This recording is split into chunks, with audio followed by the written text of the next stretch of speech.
Steam billowed through the luxury hotel suite as the bathroom door swung open.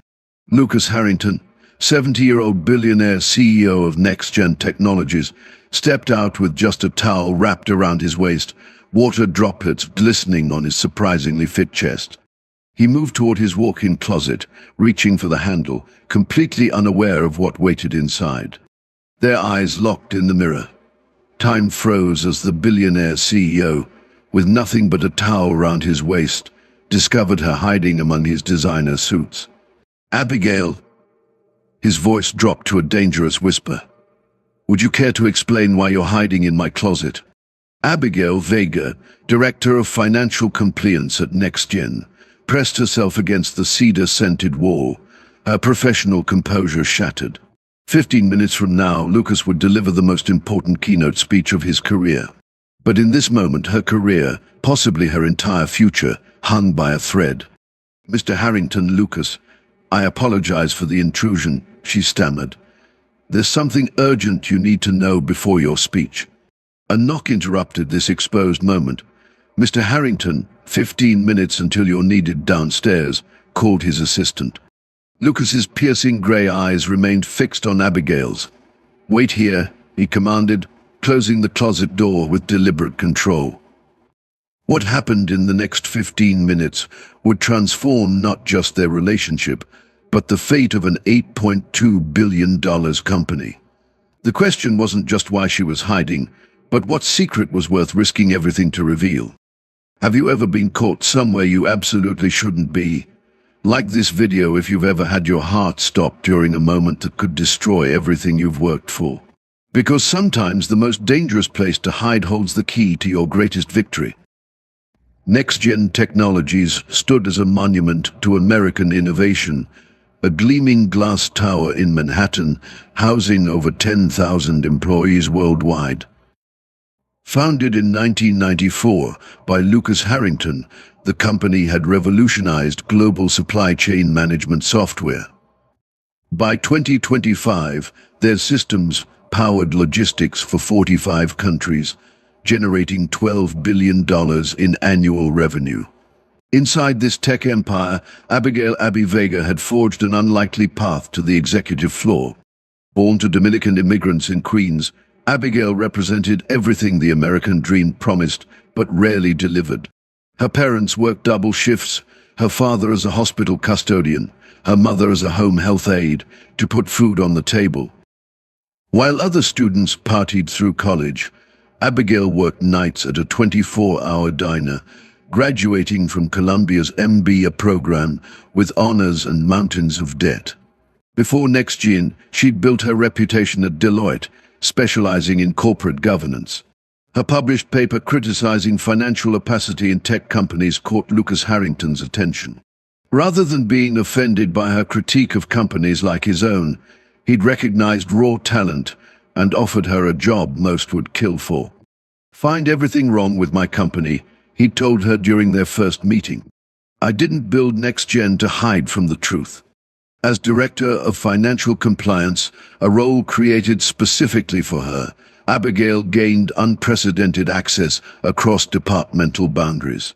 Her investigations had uncovered multiple instances of mismanagement and potential fraud, earning her admirers among those who valued transparency, but also creating powerful enemies within the organization. Her colleagues called her the Vault, not just because she guarded company secrets, but because her integrity remained unbreakable. For 3 years, her work had strengthened NextGen's reputation with regulators and investors alike. But what Abigail was about to discover would force her to risk everything she'd built. Her next audit had revealed something that would shake the foundation of the company itself, a discovery that would place her directly in the crosshairs of the most dangerous people she'd ever encountered. Lucas Harrington's legend began in an MIT dormitory, where he wrote the first lines of code that would eventually power global commerce. He never collected his degree. The university couldn't teach what he already knew. At 40, his software managed 30% of international shipping. By 50, that number reached 60%. At 70, his personal fortune exceeded $8.2 billion. Standing 6'2" with silver hair and penetrating grey eyes, Lucas commanded any room he entered. His management style was exacting, sometimes brutal. NextGen operated on what employees called Harrington Standard Time, 18-hour workdays where excellence wasn't praised but expected. Average people build average companies, he often said. We are not average. To investors, Lucas remained the irreplaceable visionary who consistently delivered 22% annual growth. To competitors, he was the adversary who anticipated market shifts with uncanny precision. 3 major tech firms had launched Harrington-proof initiatives over the years. All 3 eventually sold their logistics divisions to NextGen. But time created new challenges. The board, increasingly populated with members half his age, questioned his leadership. They complained about his resistance to outsourcing and his substantial investments in experimental carbon-neutral technologies. Quarterly profits are vanity metrics, he told them. Legacy is built on decades. Most surprising was Lucas's relationship with Abigail Vega. While other executives avoided the compliance director, Lucas sought her counsel. Despite their 36-year age gap and completely different backgrounds, he valued her direct assessments and willingness to challenge his assumptions. Everyone else tells me what they think I want to hear, he once admitted to her. You tell me what I need to know. This unexpected alliance would soon become the only thing standing between Lucas and the destruction of everything he'd built. Comment below if you've ever admired someone who built an empire from nothing but their vision and determination. What would you risk to protect a legacy you believed in? By early 2025, a shadow movement had taken shape within NextGen's executive ranks. 7 board members, led by Chief Operating Officer Victor Langley, had formed a coalition with one goal, forcing Lucas Harrington into retirement. Victor, at 45, represented everything Lucas despised in modern executives: a polished, focused on short-term gains, and utterly lacking vision. Lucas is brilliant, Victor told his allies during closed-door meetings, but the company needs leadership for the next decade, not the last century. Their plan was methodical and calculated. First, they documented every instance where Lucas overrode board recommendations, portraying him as increasingly autocratic. Next, they raised concerns about his age and stamina. Most effective was their campaign highlighting recent technological initiatives that had yet to generate revenue. $600 million invested in carbon-neutral supply chains with zero return, Victor emphasized to key shareholders. Brilliant for his legacy, disastrous for your dividends. The timing was strategic. NextGen's annual shareholder meeting approached, with Lucas set to announce another major sustainability investment. The dissidents planned to approach institutional investors immediately after his keynote, presenting evidence that the company needed leadership focused on profitability, not legacy. What made their plan truly dangerous was the personal ammunition they'd gathered. Through a series of confidential payments hidden in obscure accounting codes, Abigail discovered Victor had hired private investigators to examine Lucas's personal life. During a routine audit of executive expenses, she found unusual payments authorized by Victor to Reynolds Security Consulting, a firm known for corporate intelligence gathering. The $175,000 payment had been disguised as competitive analysis, but routed through 3 separate department budgets to avoid detection. Digging deeper, Abigail uncovered a digital trail connecting Victor to discussions about a substantial payment Lucas had made to Madeline Winters in 2020. The board members weren't just planning to challenge his business decisions, they intended to characterize this legitimate charitable donation as hush money for inappropriate behavior, creating a scandal that would force his resignation. The plotters had no idea they were being watched. In her glass-walled office 16 floors below the executive suite, Abigail compiled evidence of their scheme, her heart racing as she realized the full scope of their plan. The countdown to destroy Lucas Harrington had begun, and only she possessed the information that could stop it. The grand ballroom of the Waldorf Astoria transformed into a sea of wealth and influence for NextGen's annual charity gala. Crystal chandeliers cast golden light across marble floors where tech moguls, Wall Street titans, and media personalities circulated in designer evening wear. A jazz quartet played softly in the corner as waitstaff offered champagne on silver trays.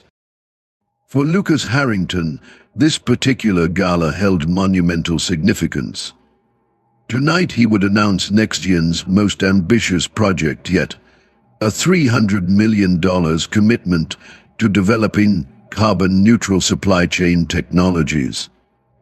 The announcement would position the company at the forefront of environmental responsibility in the tech sector while requiring substantial capital that would impact short-term earnings.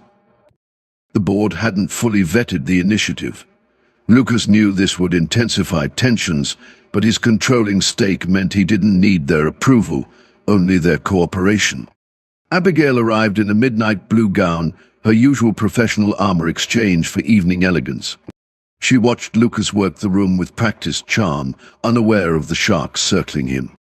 During dinner, Abigail found herself seated at a table adjacent to Victor Langley and several board members. Their conversation, loosened by expensive champagne, confirmed her worst fears. "The timing couldn't be better," Victor murmured. "Once he announces another massive sustainability project, we approach Westfield Capital with our evidence." "What about the winter's payment?" asked board member James Reynolds. $5 million to a former girlfriend's foundation," Victor replied. "The press won't care about the technicalities. They'll run with Billionaire CEO pays off former lover. The share price will tank by morning. BlackRock won't tolerate the scandal," another added. "They're already nervous about the sustainability spending." The dinner plates cleared. The program indicated Lucas would speak in exactly 30 minutes. Abigail felt her throat tighten. Their plan wasn't just a corporate takeover, it was character assassination. The payment they referenced was legitimate, a major charitable initiative she personally reviewed. But context wouldn't matter once the narrative took hold. She checked her watch, 9:35 p.m. Lucas needed to know before walking into their trap. "Have you ever overheard something you weren't supposed to? Something that put you in an impossible position? Subscribe if you've ever had to choose between the easy path and the right one." Abigail abandoned her dessert and moved through the crowded ballroom, phone in hand. Lucas's private line went straight to voicemail. Once, twice, 3 times, she spotted his assistant near the stage. "I need to speak with Mr. Harrington immediately," Abigail said, her voice tight with urgency. "He's in his suite reviewing his speech notes," the assistant replied. "Strict instructions, no interruptions." "This can't wait," Abigail insisted. "It's about tonight's presentation." The assistant hesitated. "Suite 4200. He's due back downstairs in 25 minutes. The elevator ride to the 42nd floor gave Abigail precious seconds to organize her thoughts. The hallway stretched before her, empty except for Michael Torres, Lucas's head of security, positioned outside the presidential suite. "Miss Vega," Torres nodded, recognizing her. "Mr. Harrington requested privacy." "Financial compliance emergency," she interrupted. "It affects tonight's announcement." Torres studied her face, then stepped aside. "He's finishing up in the bathroom. Wait in the outer office." Abigail entered the expansive suite with its panoramic views of Manhattan. She heard water running in the bathroom. Lucas was showering before his speech. Before she could settle in the waiting area, voices in the corridor froze her in place.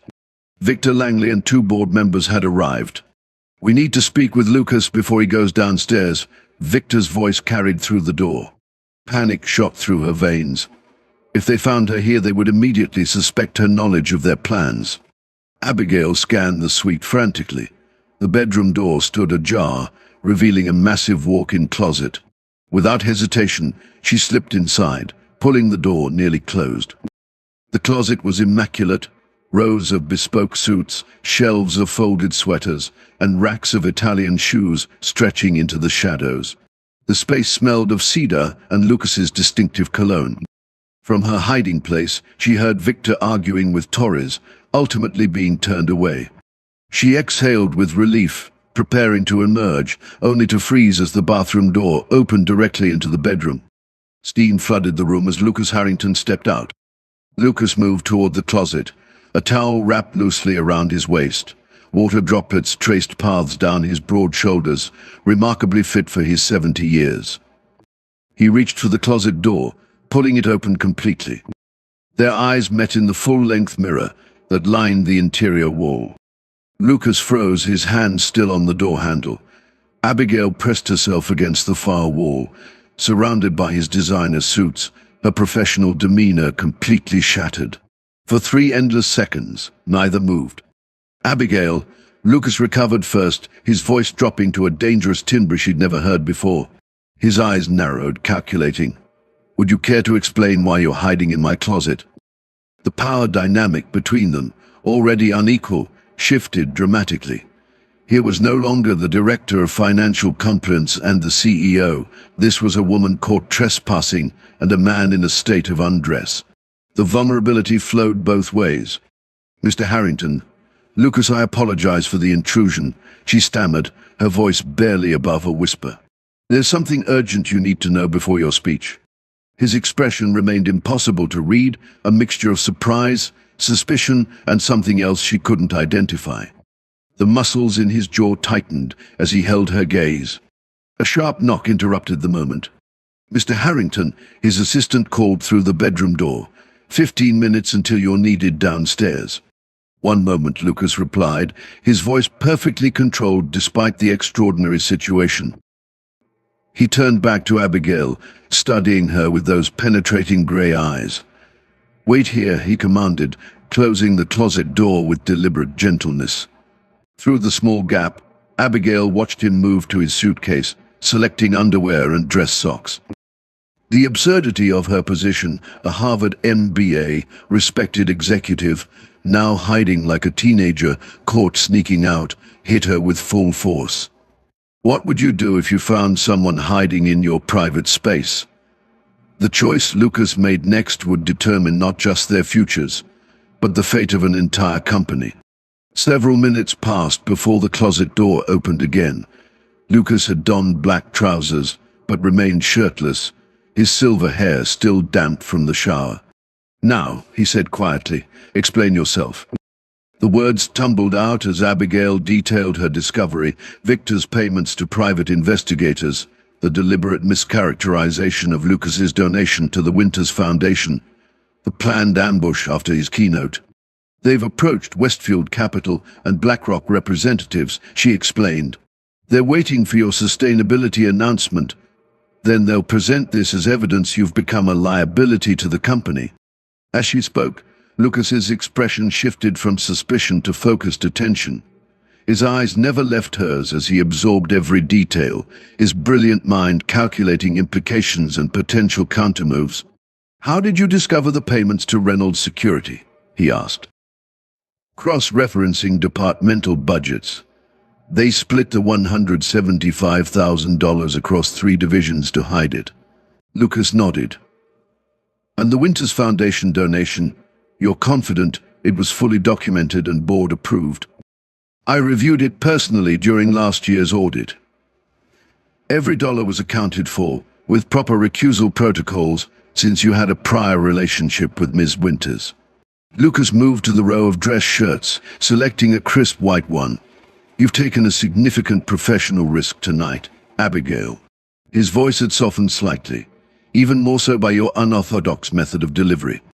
A hint of humor appeared in his eyes, something she'd rarely witnessed in 3 years working for him.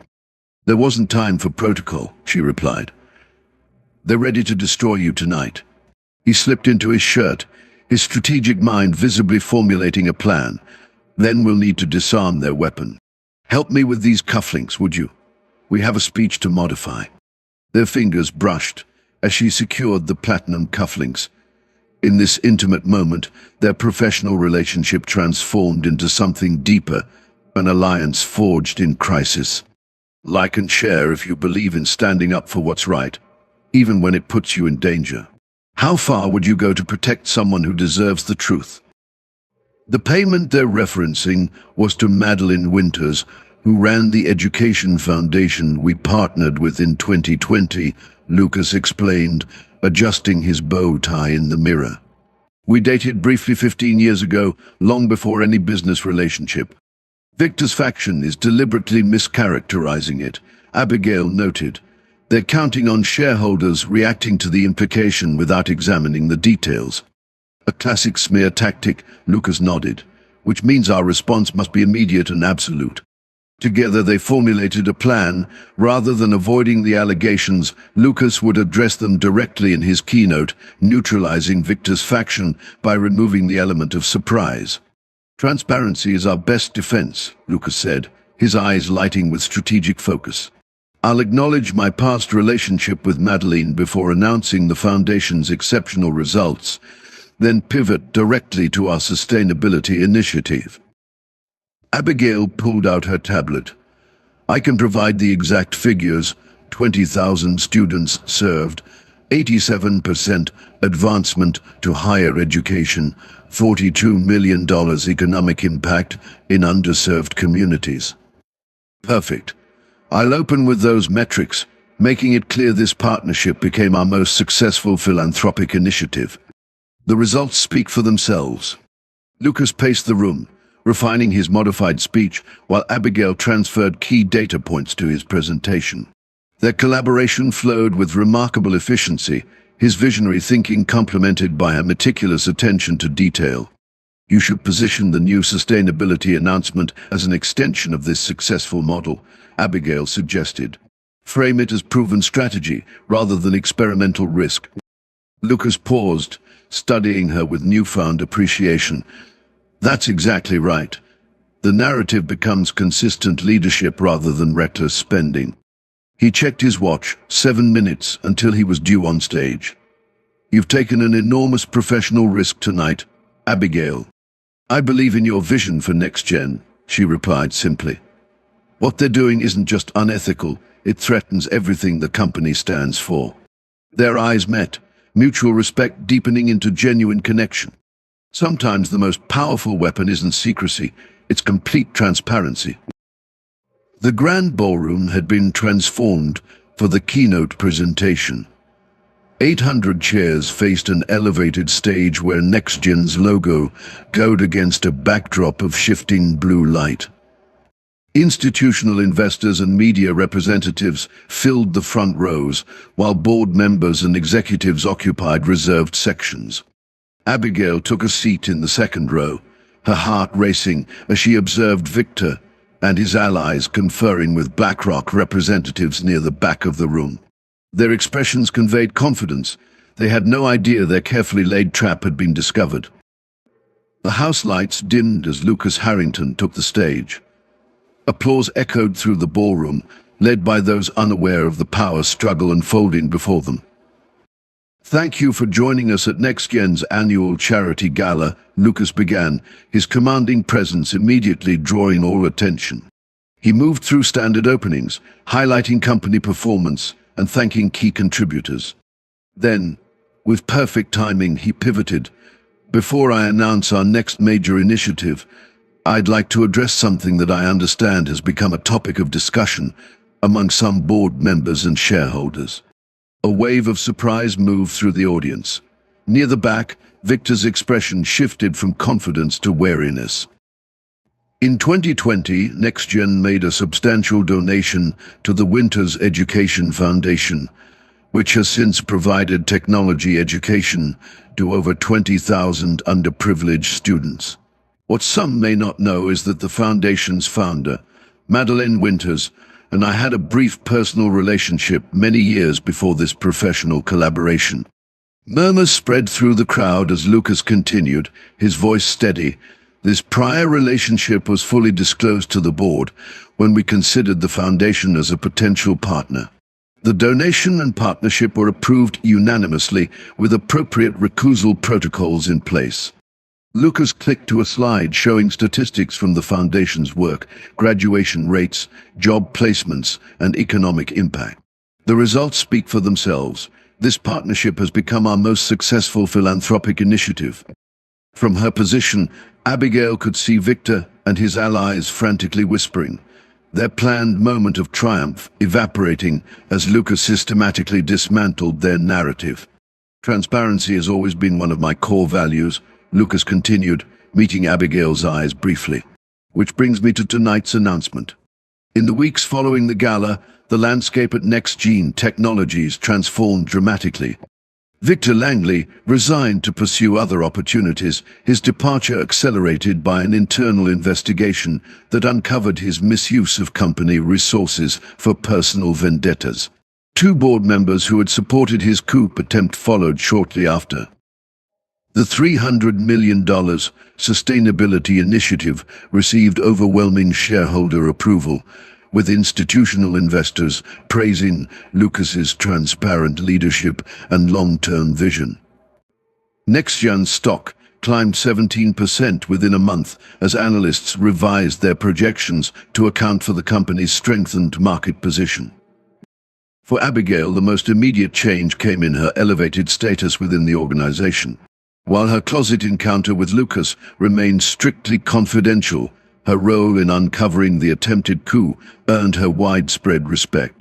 Lucas appointed her to a newly created position, Chief Ethics and Compliance Officer, with expanded authority and a direct reporting line to the board. Her team doubled in size, with Lucas authorizing whatever resources she deemed necessary to strengthen governance across the company. "Consider it insurance," he told her during their weekly meeting.